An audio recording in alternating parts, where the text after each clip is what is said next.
Good morning, garden friends.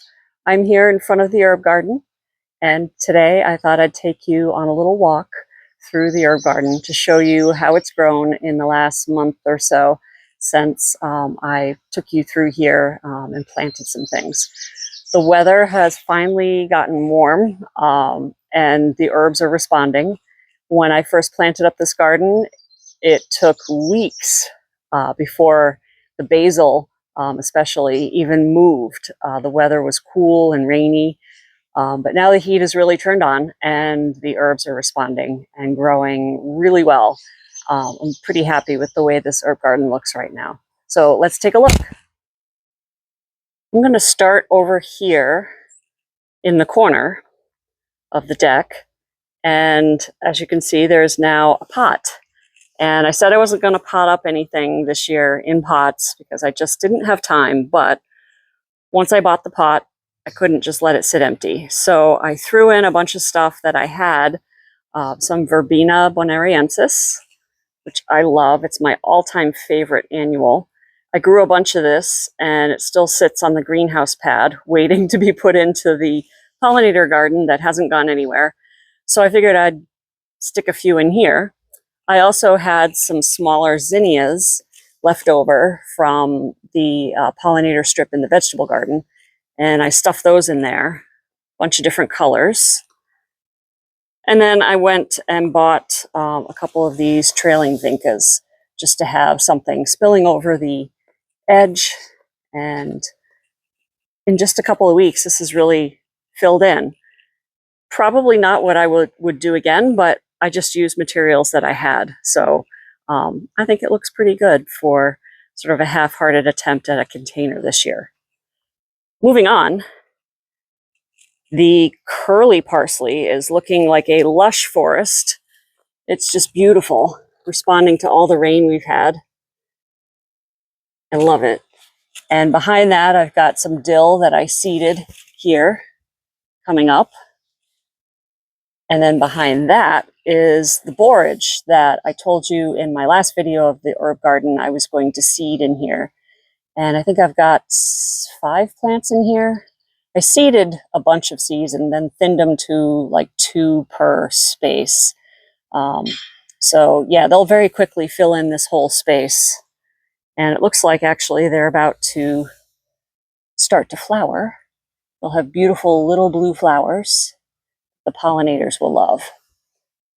Behind that is part of the new sage hedge that wraps around, and you can see it's starting to fill in. So that's looking really nice. Right here, I've got a section of phenomenal lavender. Phenomenal lavender does really well here for me. I tend to not lose many plants. I've tried other varieties of lavender and just haven't had much success. So this is just looking fantastic. Or phenomenal. I did bring in 2 new plants this year, right there. And there's a leftover thyme from last year that overwintered. These plants will quickly catch up to this size. Coming around, you could see that the 2 big clumps of pink daylilies are just starting to bloom. Had our first blooms yesterday, actually. So these should just start exploding in these deep pink daylilies. And yeah, that one was yesterday's. So coming up the path here, my oregano is completely out of control, and I love it. But I'm going to have to do a little bit of hacking because there are some things in here that are getting swallowed up.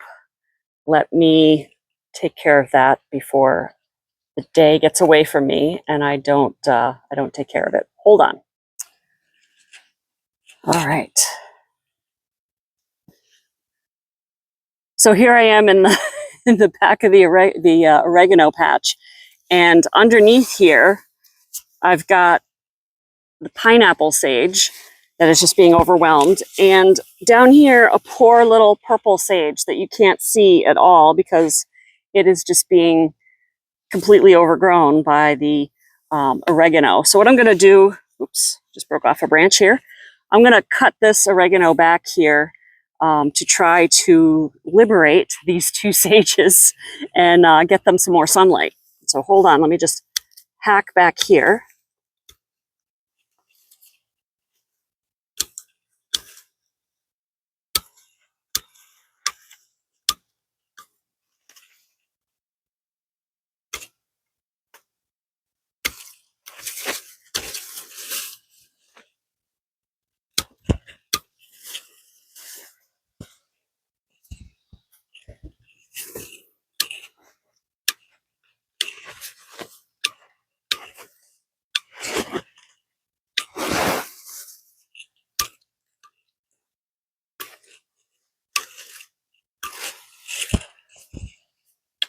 There.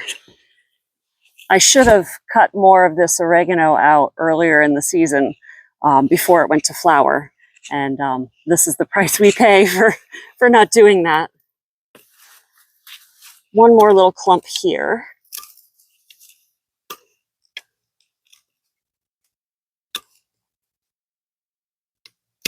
It's quite the clump.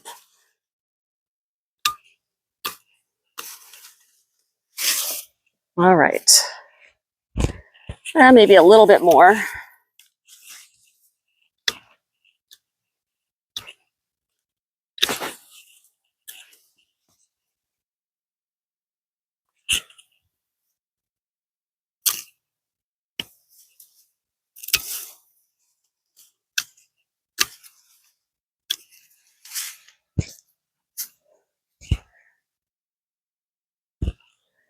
All right, that's a little better. I think that'll do.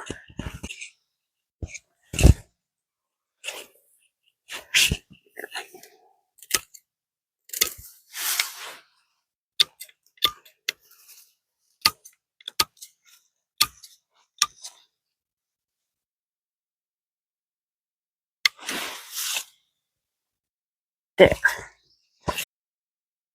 Well, that's a little bit better, I think. I definitely should not have let this oregano get this out of control. Come back here and you can see why. So this pineapple mint is actually doing okay against the oregano. Beautiful. But this little purple sage definitely is struggling. So hopefully now that it's getting more sunlight, it'll perk up a little bit. Unfortunately, there was a tricolor sage right there that just got completely overwhelmed by the oregano. Here's one over here that is doing a little bit better. I cut this back a little bit here too. Live and learn. Next year, I will hack out a significant portion of this oregano so that it doesn't completely overwhelm the herbs. But despite that, the sage border is looking pretty good. All the sages have really filled out. Just lovely. So we'll come back around here. Again, the oregano has spilled over the walkway, which is okay. I'm all right with that. And we have a little golden oregano in here that is probably also being a little bit bullied by the, the big oregano. And then I have two marjoram plants, perennial marjoram plants, that are kind of doing the same thing the oregano is, being a little bit thuggish, but look at these flowers. It's gorgeous. I let my oregano and marjoram go to flower because the pollinators just absolutely love them. So the oregano will be going to flower soon. And yeah, this one's really starting to flower. Isn't that gorgeous? They're so pretty. I do have to kind of hack these back a bit though, because there's the variegated oregano. And obviously that's being shaded by the marjoram. And then back here, there's weeds.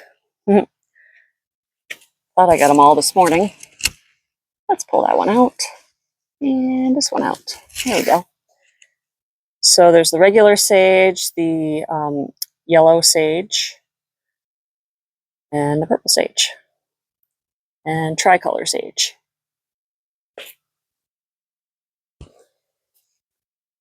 Back on the other side of the marjoram is another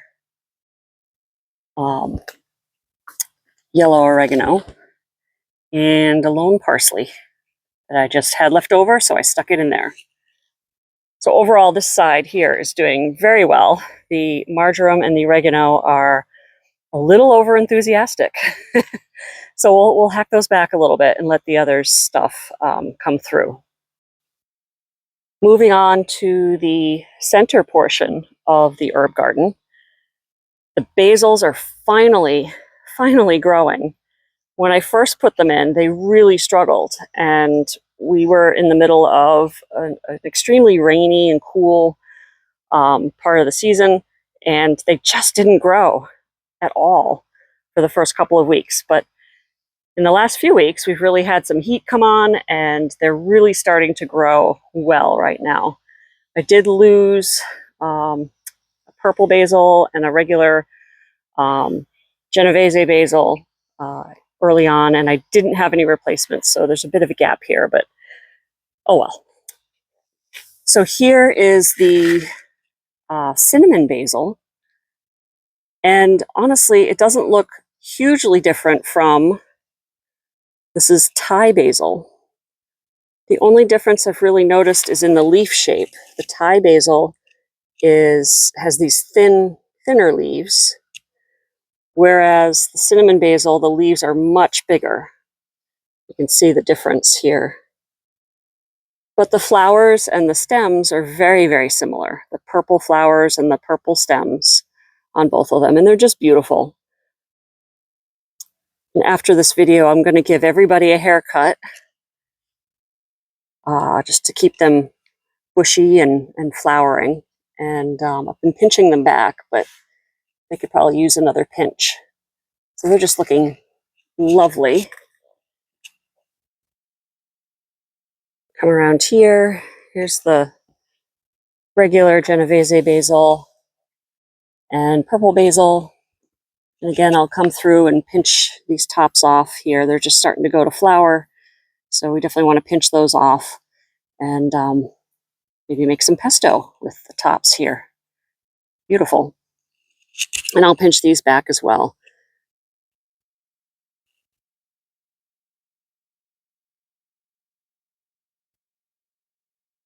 Just looking so pretty. I love this combination of the bright green and the purple, and then the Thai basil, tying the two together with the purple and the bright green. It's so pretty to me. Love it. In the middle, the two lemongrasses are finally growing. They too struggled initially and didn't grow for like 2 or 3 weeks, didn't show any signs of growth. They just sort of sat there. And then the weather heated up finally, and yeah, they're really starting to grow. They look lovely. And then I planted more borage on this side of the obelisk. There's the obelisk in the center, and on the other side of the obelisk. And they're both doing really well. In the middle here, I have to start training these, is a morning glory. And I know it's not an herb, but these seeds were given to me by a friend. I'm going to have to put the name down below. I think it's chocolate morning glory. Now, it doesn't actually make chocolate or taste like chocolate because you can't eat these, obviously. But the flowers, I guess, have a chocolatey appearance, if I remember correctly. I could be just making this up. I don't know. I'm going to have to look at the seed packet when I get back in the house. But one thing I did notice, these lovely variegated leaves. I was not expecting that. They're beautiful. So the idea is to take these vines and let them twirl up this obelisk and hopefully have flowers on this obelisk later in the season. So yeah, we'll just walk around center here. It's so pretty. I'm very happy with the way this is turning out. Oh, the other thing I did plant in here, and I kind of forgot about these. I do have some bronze fennel, which I didn't plant early enough. I definitely didn't plant this early enough. So I'm not sure if this is going to grow much bigger, but we'll see. Moving on from the center, let's turn to the outer border. This is our watering station here where we fill the chicken waterers. So I have some leftover slates that were here that I just repurposed. A couple of new additions that I didn't show you in the previous video. This is an African blue basil. And I bought it from a vendor, a local vendor at our farmer's market. He has them every year, and I always buy a couple. They grow huge and are just loaded with these flowers. And I'm actually going to have to pinch this back again. But it is an absolute pollinator magnet. So I always have a couple in the garden every year. I have not tried eating this basil. I probably should give a report back. But I mainly just grow it for the flowers. And I had a friend turn me on to this a few years back, and I'm now a convert, a huge fan. And so I try to have at least one or a couple in my garden every year. Just lovely. The mint, as mint will do, is doing really well. It is, let's see, back here, I do have a couple of other varieties of mint. I believe chocolate and orange. And I don't know which one is which, but that doesn't matter. I just go around and smell the leaves and determine which one is which. But this is a long-standing patch of peppermint, and I think there's some spearmint in here as well. So I think it's mostly, I think this is spearmint. And this is peppermint, or maybe vice versa. Anyway, it just grows happily and crazily in this corner, and you know, when it spreads out toward this way, I just hack it back. I know people are probably shuddering at the thought of letting mint grow in the ground, but right here, for some reason, it's never grown out of control for me. And so I just let it. Here's an interesting little thing. These are morning glories. They're a deep purple. They were here when we bought the house, growing in this corner up a lilac that used to be here. And they spread seeds everywhere. So every year I battle picking out the seeds from all over this garden. But I let a couple grow every year, and I let them trail up the drain pipe. And so they're starting to reach for the drain pipe. This year, though, they're a little behind, and I think it's because we haven't had the heat that morning glories like. So, but yeah, hopefully in another month, you'll see this trailing up the drain pipe here and maybe producing some flowers. In front of the mint, I have the flat leaf parsley, and this is also doing really well this year. Lots of parsley. Now I grow this much parsley for us to eat, but also I hope to attract the swallowtail butterfly caterpillars in here, and as well as with the dill. Although I don't have nearly as much dill this year, and I have to sow more. But the swallowtail caterpillars love parsley and dill, and every year we have these guests in our garden, and I let them munch on it, and they take a little bit, and then we take a little bit. So it's a happy coexistence. Here's another African blue basil, doing pretty well. Let's see. Over here is tarragon, and it's not really doing much of anything. I'm a little disappointed with that. I'll have to look up as to why it's not doing well. It's full sun, good soil, just hasn't really performed for me this year. The thyme is doing really well. And then here is my lemon verbena, which I've cut back once already. So it's coming back. I don't know if it'll flower, but I'll try to keep it bushy and then eventually let it flower. It's just really pretty. It's good for teas too. And fresh lemony smell.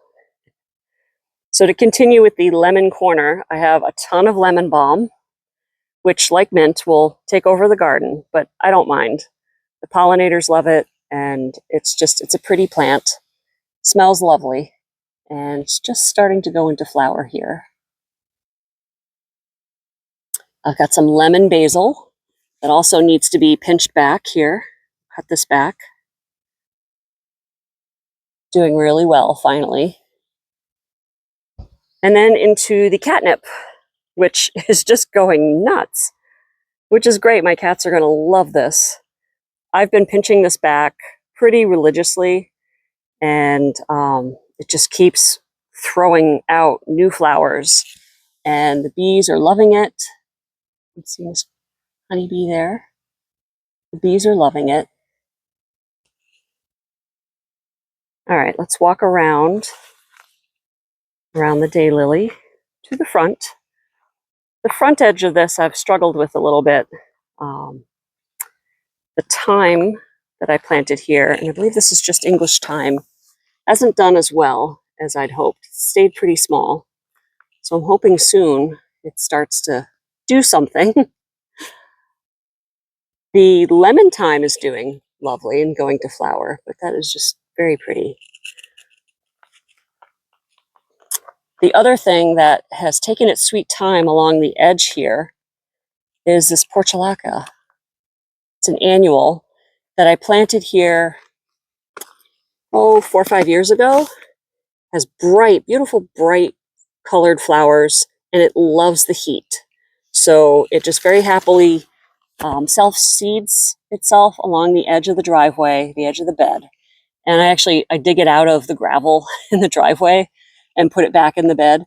And it took its sweet time coming up this year. I just transplanted some of these little ones like 3 days ago. So it's the first week of July, so it's way behind. But hopefully this will all knit together into a lovely, colorful edge border of portulaca for the rest of the summer.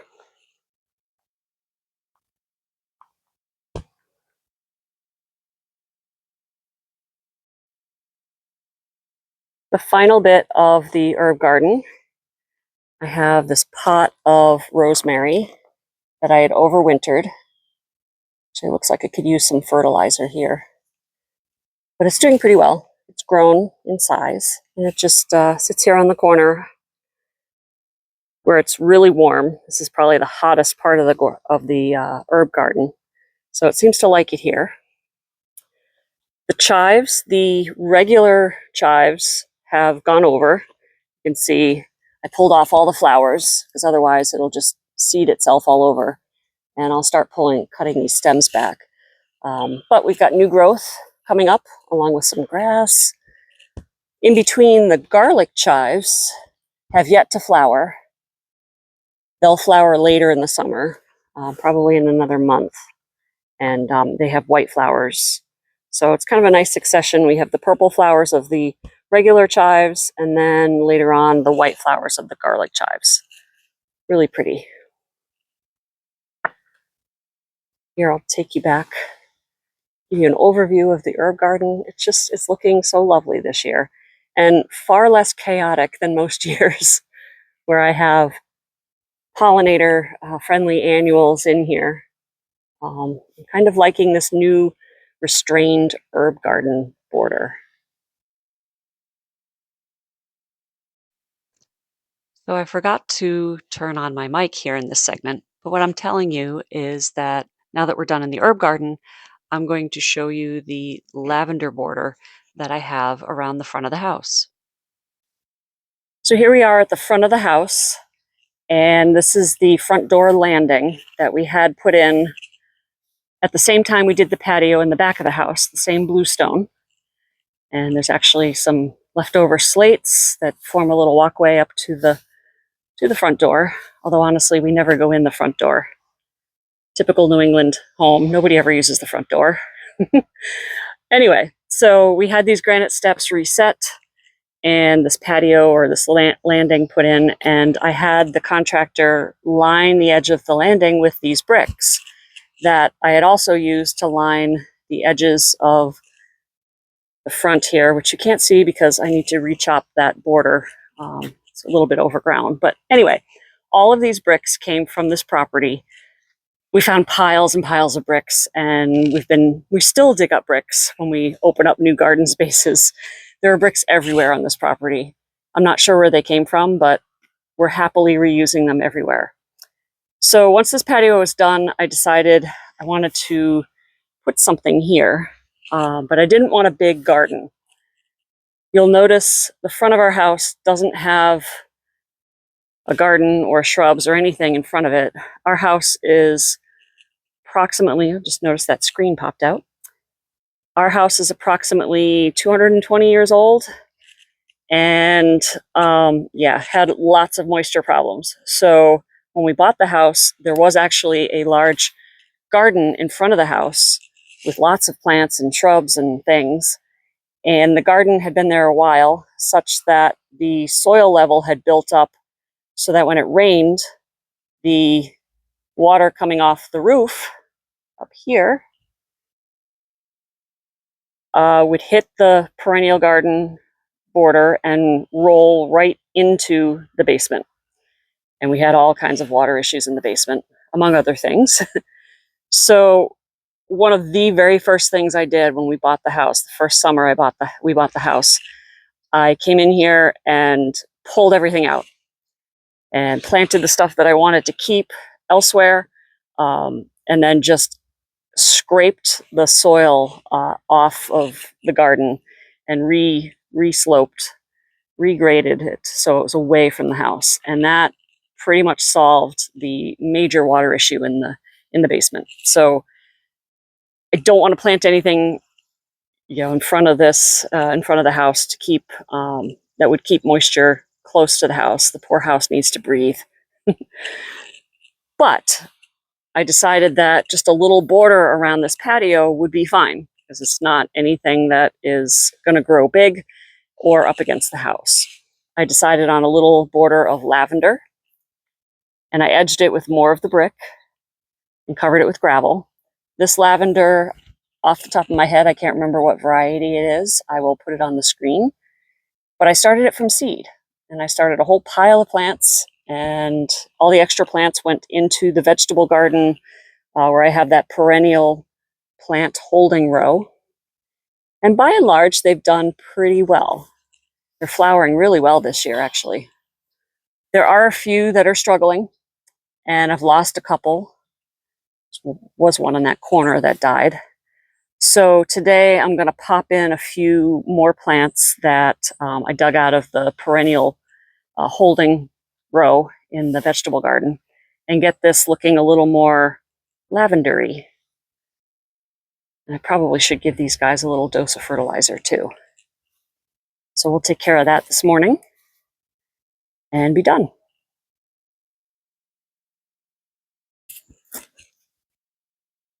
All right, I'm going to plant a couple of lavenders to replace some that don't look great. And actually there should be one here that died last year and I haven't replaced it yet. So I'm going to replace them now.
Sorry, little guy.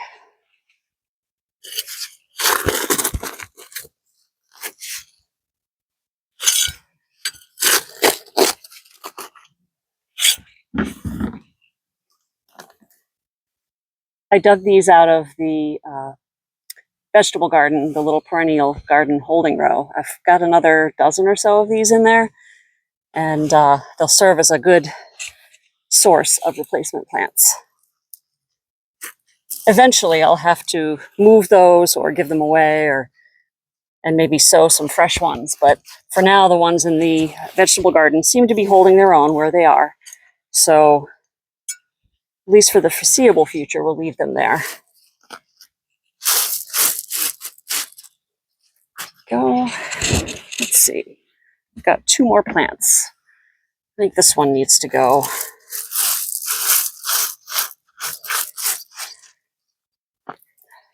Believe me, this hurts me more than it does them.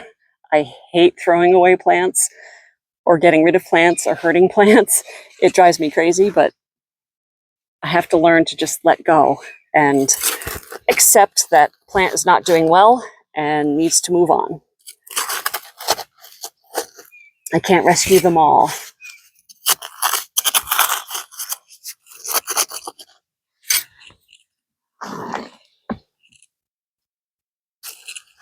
Go.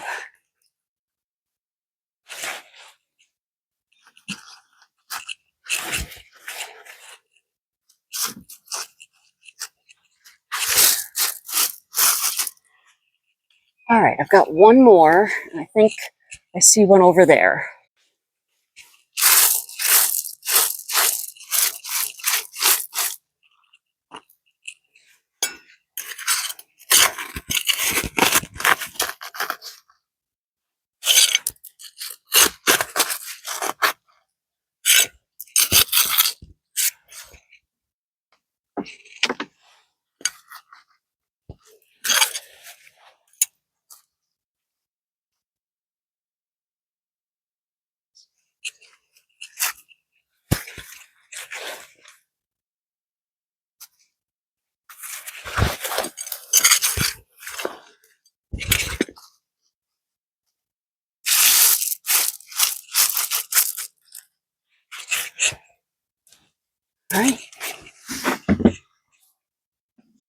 All right, that's looking a little better, a little more full.